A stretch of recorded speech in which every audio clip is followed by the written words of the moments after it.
Hello everyone, I'm Alok Sharma, science teacher of New Scientist Stephen Public School, Unit 3rd Agra, and I'm going to discuss the second part of chemical bonding chapter 11th class chemistry. And in our last video we were discussing the different kinds of bonds like ionic bond, covalent bond and coordinate bond, and we also discussed the phenomena of the formation of these all types of bonding.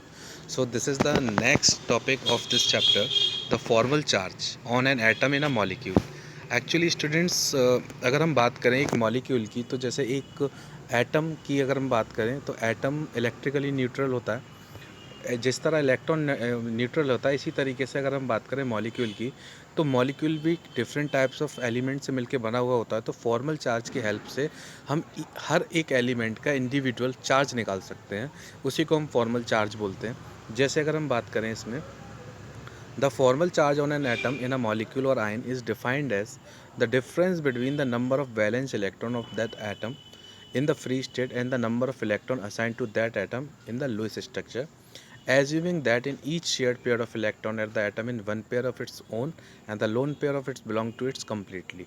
मतलब इसमें यह है कि जैसे हमने बात की कि जैसे ही जब भी मॉलिक्यूल्स फॉर्म होते हैं, तो उन मॉलिक्यूल्स के फॉर्मेशन में दो टाइप्स की अगर हम बात करें इलेक्ट्रॉन पे यानी शेयर्ड पेयर और लोन पेयर, तो शेयर्ड पेयर्स की हेल्प से बॉन्ड बनते हैं एटम्स के बीच में, तो मॉलिक्यूल फॉर्म होता है। और जो लोन पेयर्स हैं उनकी वजह से सिमेट्री या ज्योमेट्री बनती है। तो इस तरीके से हम यहाँ पर फॉर्मल चार्ज का फॉर्मूला निकाल सकते हैं। फॉर्मूला जो according to formal charge formula, कि फॉर्मल चार्ज ऑफ एन किसी एटम ऑन अ मॉलिक्यूल वो बराबर किसके होता है। तो हम क्या करें, उस मॉलिक्यूल में total number of valence electrons देखें पहले उसके, कि टोटल नंबर ऑफ़ वैलेंस यानी कि जिस एटम का हमें फॉर्मल चार्ज निकालना है मॉलिक्यूल के अंदर, तो उस एटम के वैलेंस इलेक्ट्रॉन कितने होते हैं उसका माइनस कर देंगे उसके total number of electron of loan pair and non bonding electron से। किससे? नॉन बॉन्डिंग इलेक्ट्रॉन से, यानी कि जो लोन पेयर्स हैं जो बॉन्ड बनाने में हेल्प नहीं करते, उनसे उसका माइनस कर देंगे। देन आगे 1/2 माइनस करके टोटल नंबर ऑफ़ शेयर यानी जो बॉन्डिंग पेयर्स हैं उससे। तो टोटल जो फार्मूला बनता है एफ सी, मतलब वह ये F C equal to formal charge, और फॉर्मल चार्ज निकालने के लिए equal to V minus L, V मतलब वैलेंस इलेक्ट्रॉन्स, एल माने लोन पेयर, और उस माइनस 1/2 एस, एस का मतलब शेयर्ड पेयर यानी बॉन्ड पेयर इलेक्ट्रॉन्स। तो इस तरीके से हम किसी भी मॉलिक्यूल में उसके एटम का फॉर्मल चार्ज निकाल सकते हैं। सपोज़ अब हमें फॉर्मल चार्ज निकालना है इसके अंदर। Calculate the formal charge of O यानी ऑक्सीजन यानी ओजोन मॉलिक्यूल में ऑक्सीजन का हमें फॉर्मल चार्ज निकालना है। So this is the structure of Lewis structure of oxygen molecule, और इस ऑक्सीजन मॉलिक्यूल को हमने बाय नंबर कर दिया 1, 2 और 3। इसके अकॉर्डिंग 1 to 3 के अकॉर्डिंग अगर हमें इसमें निकालना है कि the total number of atoms यानी कितने हैं, 3 एटम्स हैं जो मिलके एक O3 ओजोन मॉलिक्यूल बना रहे हैं। तो अगर ऑक्सीजन की बात करें इसमें हम, तो फर्स्ट सेकंड थर्ड तीनों ऑक्सीजन पर हम निकाल सकते हैं। तो सबसे पहले हम इस फर्स्ट ऑक्सीजन का निकाल रहे हैं। फर्स्ट ऑक्सीजन वाले में ऑक्सीजन के एटम का, यानी कि ऑक्सीजन का हमें पता है कि जो वैलेंस शेल इलेक्ट्रॉन्स होते हैं वो 6 होते हैं, क्योंकि ऑक्सीजन का एटॉमिक नंबर 8 यानी 2 और 6, तो यानी कि वैलेंस शेल इलेक्ट्रॉन्स हो गए इसके 6। देन उसके बाद में हमने क्या बोला, लोन पेयर। तो एक्चुअल में इसमें जो लोन पेयर देख रहे हैं वो एक लोन पेयर ये है और एक लोन पेयर ये है, यानी total number of lone pair electron 4, तो 6 - 4। और शेयर्ड पेयर की अगर हम बात करें तो यहाँ पर 4 शेयर्ड पेयर, तो माइनस आप, तो इसका ओवरऑल जो चार्ज आया वो आया 0। इसी तरीके से सेकंड नंबर वाले ऑक्सीजन का एटम का देखते हैं। तो इसमें अगर हम बात करें तो इसके जो लोन पेयर्स हैं, अगर इसमें बात करें तो 6 - 2 माइनस हाफ 6, तो इसका +1 आ जाएगा। ऐसे ही थर्ड वाले का -1, बिल्कुल इसी तरीके से करते हैं। तो हमने यहाँ पर देखा कि जो फर्स्ट वाला जो एटम है, यानी कि जो फर्स्ट वाला जो एटम है इसमें, इसके फर्स्ट एटम में अगर हम इसमें देखें तो इसके फर्स्ट एटम में नो चार्ज, इसके सेकंड वाले एटम में +1 और इसके थर्ड वाले एटम में -1। तो इस तरीके से हमने इस मॉलिक्यूल के हर एक एटम पे चार्ज देख लिया। तो इस तरीके से हम यहाँ पर इसको थोड़ा सा जूम करके देखते हैं। तो इसमें हमने देखा कि ऑक्सीजन के ये ओजोन में जो 3 एटम है, इस पे नो चार्ज, इस पे पॉजिटिव चार्ज और इस पे नेगेटिव चार्ज। तो इस तरीके से फॉर्मल चार्ज की हेल्प से हम किसी भी एटम का चार्ज निकाल सकते हैं उसके मॉलिक्यूलर स्टेट में। So this is the application of formal charge. Now the next theory is valence shell electron pair repulsion theory, जिसको VSEPR थ्योरी भी बोलते हैं। और ये थ्योरी बिल्कुल डिपेंड करती है, अगर जैसे हम बात करें इसकी जो ये किस पे डिपेंड है, तो वो लोन पेयर पे और बॉन्ड यानी शेयर्ड पेयर पे, इन दोनों पेयर्स पे डिपेंड होती है। क्योंकि हमें पता है कि हर एटम में जब दो एटम्स आपस में पास आते हैं तो कुछ इलेक्ट्रॉन जो है पार्टिसिपेट करते हैं बॉन्ड फॉर्मेशन में, और कुछ इलेक्ट्रॉन जो है पार्टिसिपेट नहीं करते हैं, जिनको हम लोन पेयर बोलते हैं। तो जो शेयर्ड पेयर इलेक्ट्रॉन्स हैं, वो शेयर्ड पेयर जो इलेक्ट्रॉन्स है वो एक्चुअल में करते क्या है, वो दोनों के बीच में बॉन्ड सेटअप करते हैं। और लोन पेयर जो है वो बॉन्ड सेटअप नहीं कराते हैं, लेकिन वो फ्री रहते हैं। तो इसका मतलब क्या हो गया कि according to this theory lone pair की क्या कहानी है और शेयर पेयर की क्या कहानी है, उसकी वजह से क्या सिमेट्री बनती है, वो आज हम पढ़ेंगे इसमें। तो अगर इसमें बात करें कि जैसे हमने इससे पहले जो थ्योरी लुइस की पढ़ी थी, लुइस के बाद में फिर हमने इस थ्योरी के फिर आगे लुइस स्ट्रक्चर्स को देखा। देन उसके बाद में इसमें बात की जाती है कि the central atom is link to the other atom. देखिए, जैसा कि हम बात करते हैं कि जब भी मॉलिक्यूलर स्टेट रहती है तो मॉलिक्यूलर स्टेट में एक सेंट्रल एटम ज़रूर रहता है, जिससे बाकी के एटम जो अटैच रहते हैं। तो ये थ्योरी भी उसी पे बेस्ड है कि Lewis concept is unable to explain the shape of molecule. यानी कि जब भी बात आती है, जैसे लुइस ने हमको ये तो बताया कि किस एटम में कितने लोन पेयर होंगे, कितने बॉन्ड पेयर होंगे, और किस तरीके से उनको उनके इलेक्ट्रॉन्स को हम डॉट फॉर्म में शो कर सकते हैं। लेकिन हमने ये नहीं प्रेडिक्ट कर पाए कि O3 का जो शेप है वो कैसा होगा, ट्रायगोनल होगा, पॉलीहेड्रल होगा, टेट्राहेड्रल होगा, किस तरीके का शेप होगा हमें नहीं पता। तो इसी तरीके से इस कमी को दूर करने के लिए ये valence shell pair electron theory थी। तो this theory was given by the Sidgwick of Powell. इन्होंने दी थी इस थ्योरी को, और इम्प्रूव किया था गिलेस्पी एंड नायलॉम ने 1957 में। एक्चुअली इसमें क्या था कि जो सेंट्रल मेटल एटम है वो बाकी सारे एटम से लिंक रहता है कोवलेंट बॉन्ड से, जो शेयर करते हैं। And the central atom is surrounded by the share pair of electron, and there may be some lone pair and some bond pair, यानी कि कुछ लोन पेयर होते हैं, कुछ उसमें बॉन्ड पेयर करते हैं। तो the stability of the molecule demand that should have the minimum energy, यानी कि अगर मॉलिक्यूल के अंदर कम से कम एनर्जी होगी तभी उसकी स्टेबिलिटी होगी, अगर मैक्सिमम एनर्जी हो तो अनस्टेबल होगा। तो if the electron pair surrounding the central atom are nearer, they will repel each other, thereby increasing the energy of molecule. मतलब सपोज 3 एटम है, जिसमें से एक 3 एटम है ABC, जिसमें जो A एटम है वो B को लिंक कर रहा है और C को लिंक कर रहा है।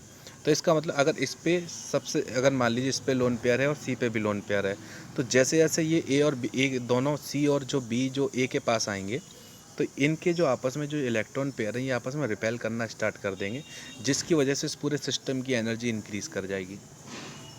देन उसके बाद में but if the electron pair are so far the repulsion between them is less, और अगर दोनों के बीच में इलेक्ट्रॉन पेयर की जो दूरी है वो ज़्यादा है, तो वो अगर हम बात करें एनर्जी कम होगी, मिनिमम एनर्जी होगी मॉलिक्यूल, तो उसकी स्टेबिलिटी ज़्यादा होगी। तो यही सिस्टम है इसमें कि the electron pair surrounding the central atom repel one another and move so far apart from one another that there are no further repulsion between them. As a result the molecule has minimum energy and maximum stability. यानी कि इसका concept ये है पूरा, कि जैसा मैंने बताया कि लोन पेयर और शेयर पेयर इलेक्ट्रॉन में इसमें पूरा कॉन्सेप्ट इस थ्योरी का है जितना ज़्यादा दो एटम्स के बीच में जो साइड के एटम्स हैं, यानी सेंट्रल मेटल एटम्स से साइड एटम्स की दूरी जितनी ज़्यादा होगी, उतनी ही ज़्यादा दूरी उनके दोनों जैसे बोल सकते हैं कि लोन पेयर ऑफ इलेक्ट्रॉन में होगी। तो जितनी ज़्यादा दूरी होगी लोन पेयर ऑफ इलेक्ट्रॉन्स में, तो वो आपस में एक दूसरे को कम रिपेल करेंगे, और कम रिपेल करने की वजह से क्या होगा कि minimum energy and maximum stability, तो जिसकी वजह से उस मॉलिक्यूल का एक अपना शेप भी बन जाएगा। और वही शेप जो है, यानी कि जितने ज़्यादा लोन पेयर होंगे उतना ज़्यादा रिपल्शन होगा, जितने कम लोन पेयर होंगे उतना कम रिपल्शन होगा। तो रिपल्शन की वजह से बॉन्ड एंगल ज़्यादा हो जाता है, बॉन्ड एंगल ज़्यादा हो जाने की वजह से अलग अलग ज्योमेट्रीज मॉलिक्यूल्स की बनती हैं, जो हम अब आगे देखेंगे। तो इसका सबसे पहला जो कॉन्सेप्ट है वो ये है कि द शेप, यानी कि the shape of the molecule containing only 2 atom is always linear. Simple सी बात है, अगर 2 एटम आपके पास में है तो आप उसका जो शेप है वो लीनियर ही रहेगा अकॉर्डिंग टू दिस थ्योरी। अगर 2 एटम से ज़्यादा 3 हो गए तो उसमें से फिर एक सेंट्रल बन जाएगा। जैसे अगर अब ये 3 एटम्स हो गए तो ये जो एटम है ये सेंट्रल मेटल एटम कहलाएगा और ये जो है वो साइड के एटम्स कहलाएंगे। अब इन दोनों एटम्स के इलेक्ट्रॉन पेयर जितने ज़्यादा होंगे उतना ज़्यादा रिपल्शन, जितने कम होंगे उतना कम repulsion, maximum stability, more lone pair, maximum energy and less stability. Then the third point is the central atom is linked with the similar atom is surrounded by the bond pair of electrons only. Electrons pairs के surround ही रहेंगे। Repulsion between them are similar. अगर मान ली यहाँ पर भी chlorine है, यहाँ पर भी क्लोरीन है, तो दोनों के बीच में जो रिपल्शन होगा वो भी क्या होगा, सिमिलर होगा और एक रेगुलर और सिमेट्रिकल ज्योमेट्री फॉर्म करेंगे, यानी कि रेगुलर ज्योमेट्री फॉर्म करेंगे। लेकिन अगर डिफरेंट एटम जुड़ रहे हैं सेंट्रल मेटल से, सपोज ये मान लीजिए यहाँ पर ए है और ये बी है और ये सी है, तो यहाँ पर क्लोरीन है और यहाँ पर मान लीजिए यहाँ पर ऑक्सीजन है, तो ये दोनों डिफरेंट एटम्स हैं, तो इनके बीच में रिपल्शन भी डिफरेंट होगा और जो मॉलिक्यूल की जो सिमेट्री है वो भी डिफरेंट ही होगी। इसलिए यहाँ पर रेगुलर ज्योमेट्री किस मॉलिक्यूल की बनेगी और इर्रेगुलर ज्योमेट्री किस मॉलिक्यूल की बनेगी, वो डिपेंड करता है कि इसके सेंट्रल एटम से अटैच होने वाले जो एटम्स हैं उनकी बीच में किस तरीके का फॉर्मेशन है। अगर वो सिमिलर हैं तो रेगुलर ज्योमेट्री, डिसिमिलर हैं तो इर्रेगुलर ज्योमेट्री। तो अगर हम बात करें तो इसका जो तो लोन पेयर में सबसे ज़्यादा रिपल्शन होगा, देन उसके बाद रिपल्शन होगा लोन पेयर बॉन्ड पेयर में, देन उसके बाद रिपल्शन होगा बॉन्ड पेयर में। तो इस तरीके से यहाँ पर ये रिपल्शन की थ्योरी है। तो based on the VSEPR theory तो हम देख सकते हैं कि किस तरीके से मॉलिक्यूल्स के जो शेप हैं वो बनते हैं। तो जैसे हम इसकी बात करें तो सपोज़ जैसे कि अगर हम बात करते हैं कि total number of electron pair, यानी इलेक्ट्रॉन पेयर मान लीजिए हमारे पास कितने हैं, 2, ठीक है। तो 2 में अगर हम बात करें तो 2 इलेक्ट्रॉन पेयर, जैसे फॉर्मेशन ले लेते हैं AB2 का। AB2 का मतलब क्या हो गया, जिसमें से A हो गया सेंट्रल एटम और जो B है ये साइड वाले एटम है। तो ज़्यादातर जो इसकी जो ज्योमेट्री बनेगी वो बनेगी लीनियर। कैसी बनेगी, लीनियर बनेगी। क्यों लीनियर बनेगी, क्योंकि इसमें जो बॉन्ड पेयर हैं वो सारे ही बॉन्ड बनाने में, यानी कि जो electron total number of electron pair कितने, 2, तो AB2 में यानी कि एक बॉन्ड पेयर ये रहा और एक बॉन्ड पेयर ये रहा, तो टोटल 2 बॉन्ड पेयर ने 2 बॉन्ड सेटअप किए इसके बीच में और ज्योमेट्री बना ली लीनियर, और लोन पेयर इस पर कुछ है नहीं। तो इसका मतलब क्या हो गया कि इस तरीके के जो AB2 का जो फॉर्मेशन है वो किस वजह से हुआ, क्योंकि इलेक्ट्रॉन के total number of electron pair कितने हैं, 2 हैं। तो इस केस में इसका जो एग्जांपल हो जाएगा वो हो जाएगा जैसे HgCl2, BeF2, HgCl2, BeCl2, ये सारे क्या हो जाएंगे, इसके जो है एग्जांपल्स हो जाएंगे। अब हम क्या करते हैं, नंबर ऑफ़ इलेक्ट्रॉन पेयर बढ़ा देते हैं। जैसे यहाँ पर एक इलेक्ट्रॉन पेयर ये था, एक इलेक्ट्रॉन पेयर ये था, तो दोनों ये शेयर्ड पेयर यानी बॉन्ड पेयर बना रहे थे, तो यानी total number of electron pair इसमें थे 2। लेकिन अब हम एक कर दे रहे हैं बढ़ा, यानी total number of electron pair कर दे रहे हैं 3। तो 3 के केस में क्या हो जाएगा, कैसा स्ट्रक्चर बनेगा, यानी कि 2 के केस में तो लीनियर बन रहा है यानी AB2 बन रहा है, ठीक है। लेकिन 3 के केस में देखते हैं, 3 के केस में क्या होता है। अब इलेक्ट्रॉन पेयर का टोटल नंबर हमने बढ़ा दिया 3, यानी 3 इलेक्ट्रॉन पेयर, तो 1 इलेक्ट्रॉन पेयर, 2 इलेक्ट्रॉन पेयर और 3 इलेक्ट्रॉन पेयर। तो ज़्यादातर जो स्ट्रक्चर बन रहा है वो इसमें फॉर्मेशन बन रही है AB3, जिसमें A सेंट्रल एटम, बाकी के ये B जो है वो साइड एटम्स हैं। तो ट्रायंगुलर शेप बनना यानी ट्रायंगुलर प्लानर बन रहा है। लेकिन इसी में हम लोन पेयर निकाल सकते हैं। अगर ट्रायंगुलर शेप में अगर अब हमारे पास 3 इलेक्ट्रॉन पेयर हैं, तो 3 में से हम 2 इलेक्ट्रॉन पेयर को हम शेयर्ड पेयर बना सकते हैं, एक को हम लोन पेयर बना सकते हैं। लेकिन उस केस में क्या होगा, केवल 2 ही यहाँ पर बॉन्ड पेयर रहेंगे, यानी कि 2 बॉन्ड सेटअप रहेंगे, एक खाली रहेगा। तो यहाँ पर AB3 की जगह क्या कर सकते हैं हम, AB2L कर सकते हैं। AB2L का मतलब 2 बॉन्ड पेयर और एक लोन पेयर। तो उस केस में AB2, अगर जैसे हमने AB3 की बात की, तो AB3 के केस में जब हम देख रहे हैं तो AB3 के केस में बन रहा है ट्रायंगुलर प्लानर स्ट्रक्चर बन रहा है। लेकिन अगर इसमें से केवल 2 ही बॉन्ड पेयर को अगर शेयर करें, जैसे इसमें हमने केवल 2 ही बॉन्ड पेयर को शेयर किया है, 2 बॉन्ड सेटअप किए और एक को खाली रखा है हमने, तीसरे वाले B को खाली रखा है, तो क्या हो जाए AB2L2। तो AB3 के केस में ट्रायंगुलर प्लानर स्ट्रक्चर बन रहा है, और अगर हम इसकी बात करें तो AB2L2 के बेंट स्ट्रक्चर बन रहा है, V शेप बनना है। तो जैसे हम H2 की बात कर सकते हैं, SO2 की बात कर सकते हैं। तो इस तरीके का एग्जांपल्स अगर इसमें बात करें, SO2, O3, ये बेंट स्ट्रक्चर्स कहलाते हैं। और इसकी बात करें ट्रायंगुलर प्लानर, तो ये AlCl3, SO3, ये सारे जो स्ट्रक्चर्स हैं, AlCl3 और SO3, ये ट्रायंगुलर प्लानर स्ट्रक्चर्स होते हैं। सो this is the speciality of this theory कि हम बॉन्ड पेयर और लोन पेयर के हिसाब से यहाँ पर हम प्रेडिक्ट करते हैं कि किस तरीके से इनका मॉलिक्यूल्स का शेप होगा। ये वेस्पर थ्योरी कहती है। अब देखिए, अब यहाँ पे इलेक्ट्रॉन पेयर बढ़ा देते हैं 4, टोटल हम इलेक्ट्रॉन पेयर कर देते हैं 4। तो यानी कि 1 इलेक्ट्रॉन पेयर, 2 इलेक्ट्रॉन पेयर, 3 और ये 4 इलेक्ट्रॉन पेयर कर दिए। देन फॉर्मेशन बन गया AB4। तो AB4 में अगर आपको कोई भी लोन पेयर नहीं दिखाना है, यानी कि चारों ही बॉन्ड पेयर शो करने हैं, तो यानी कि 1 2 3 4 चारों ही बॉन्ड सेटअप हैं सेंट्रल एटम से।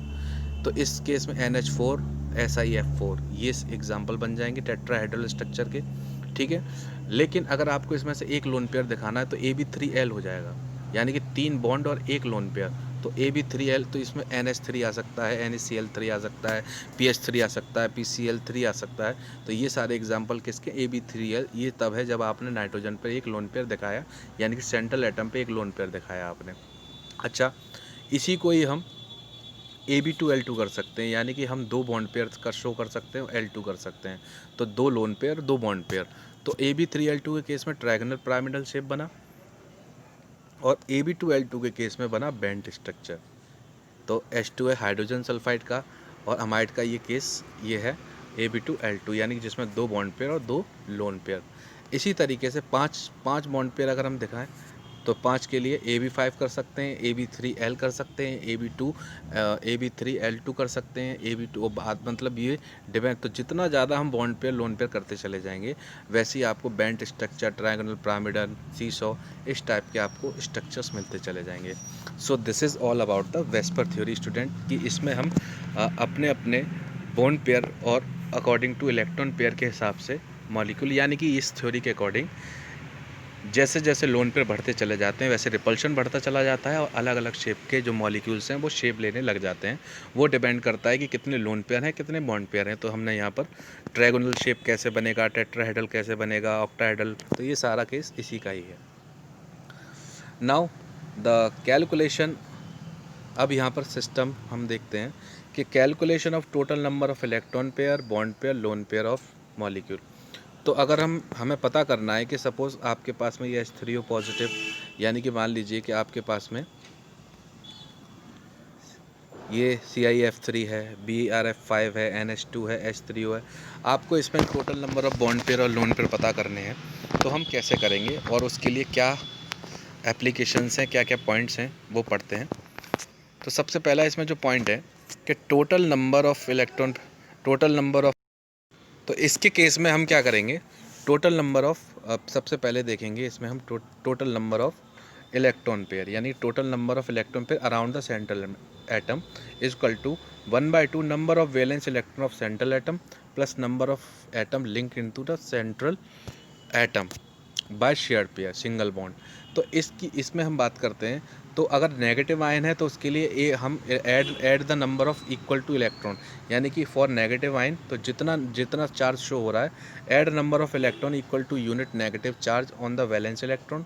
फॉर पॉजिटिव आयन तो सब्ट्रैक्ट कर देंगे उसमें से। नंबर ऑफ बॉन्ड पेयर निकालने हैं आपको, तो number of atom link to the central atom. Bond pair का मतलब क्या होता है, सेंट्रल एटम से जितने एटम, जैसे सपोज अगर हम बात करें AB3, तो यानी कि 3 बॉन्ड सेटअप हैं, यानी कि 3 बॉन्ड, एक बॉन्ड बनाने के लिए एक पेयर यूज़ होता है। तो इसका मतलब क्या हो गया, नंबर ऑफ बॉन्ड पेयर यानी कि 3 हो गए इसमें। इसी तरीके से नंबर ऑफ लोन पेयर, उसको कैसे निकालते हैं, टोटल नंबर जितने भी और आपके इलेक्ट्रॉन पेयर में हैं और जितने ही शेयर्ड पेयर में, दोनों का माइनस कर दो तो आपके lone pair of number of electron निकल के चले आएंगे। तो इस तरीके से हम यहाँ पर किसी भी मॉलिक्यूल के अंदर इलेक्ट्रॉन पेयर और शेयर्ड पेयर निकाल सकते हैं।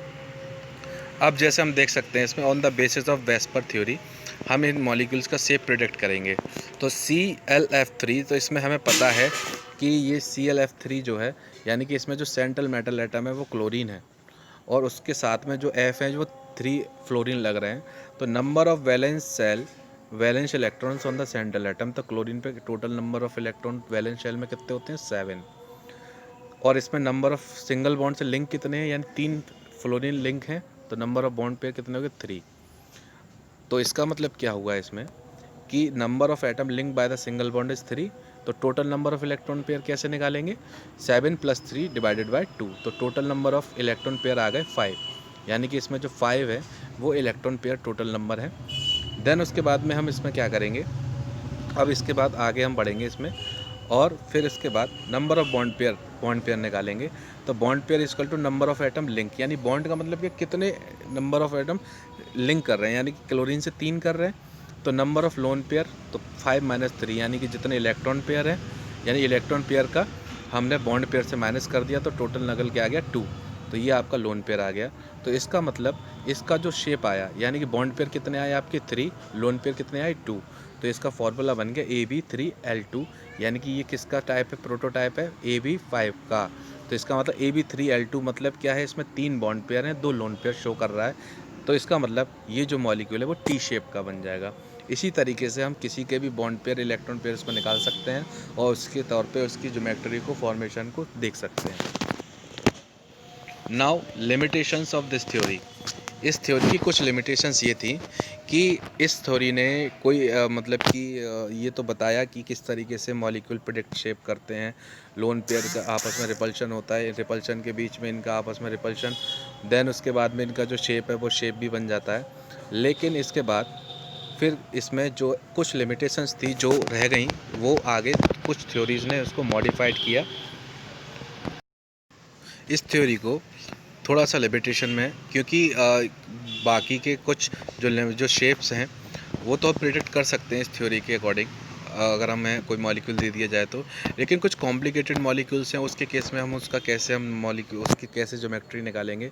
तो उस थ्योरीज़ को और ज़्यादा इजी करने के लिए हमने क्वांटम मैकेनिकल प्रिंसिपल्स का आगे यूज़ किया, और उसके बेसिस पे 2 theories, valence bond theory, valence BBT, और मॉलिक्यूलर ऑर्बिटल थ्योरी।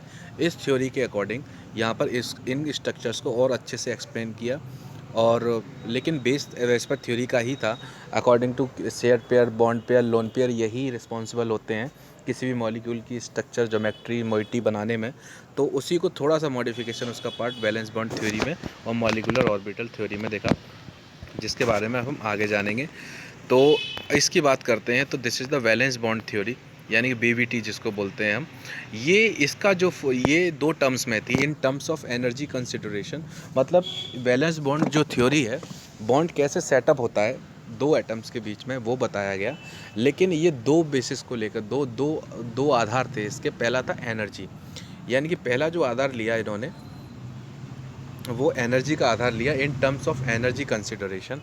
तो मतलब क्या था कि जब भी कोई 2 एटम पास में आते हैं तो सीधी सी बात है, उस एटम के अंदर उसके खुद के इलेक्ट्रॉन भी होते हैं, न्यूट्रॉन भी होते हैं, प्रोटॉन भी होते हैं। तो वहाँ पर कुछ केसेस बनते हैं, जैसे the force of repulsion between the nucleus of this combining atoms and between the electrons of these atom.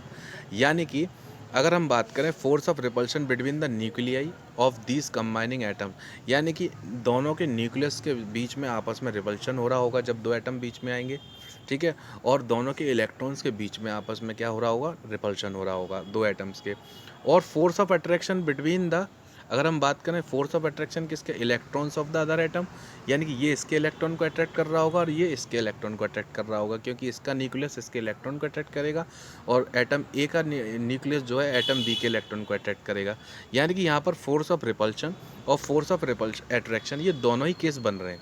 पहला केस फोर्स ऑफ रिपल्शन क्यों बन रहा है, क्योंकि 2 एटम्स के बीच में दोनों के जो न्यूक्लियस हैं वो दोनों सेम चार्ज के हैं, तो जब वो 2 एटम पास में आएंगे तो वो चार्ज रिपेल करेगा।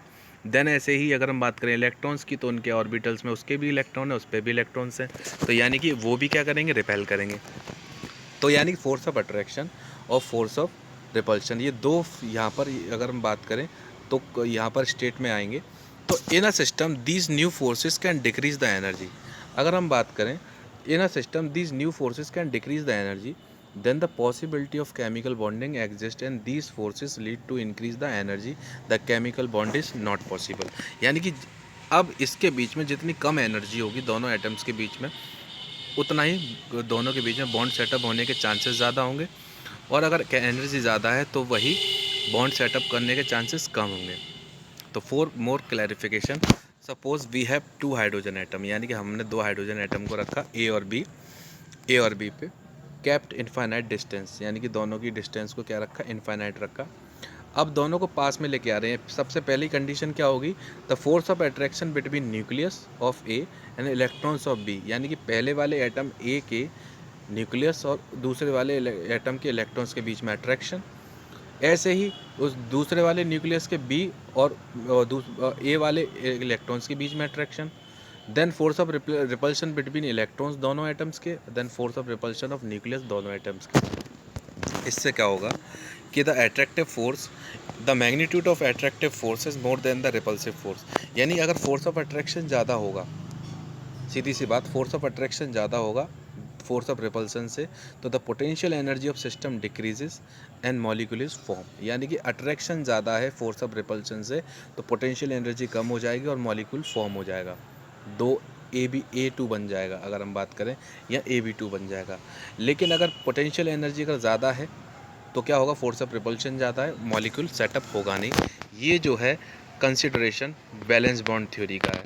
यानी कि अकॉर्डिंग टू दिस थ्योरी, अगर फोर्स ऑफ अट्रैक्शन ज़्यादा होगा दो एटम्स के बीच में, पोटेंशियल एनर्जी कम हो जाएगी, सिस्टम की स्टेबिलिटी ज़्यादा हो जाएगी, बॉन्ड फॉर्म हो जाएगा।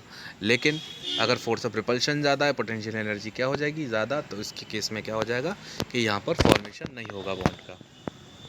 अब बात करते हैं in terms of orbital overlap concept. जैसे मैंने आप लोगों को क्वांटम नंबर से पढ़ाया था कि SPDF सब सेल्स होती हैं, ऑर्बिटल्स होते हैं, इनके भी सब सेल्स होते हैं। जैसे P के PX PY PZ होते हैं। ऐसे ही अगर बात करें D की, तो DXY DYZ DZ square DX square minus by Z square 5 orbitals होती हैं, ऐसी S होती हैं।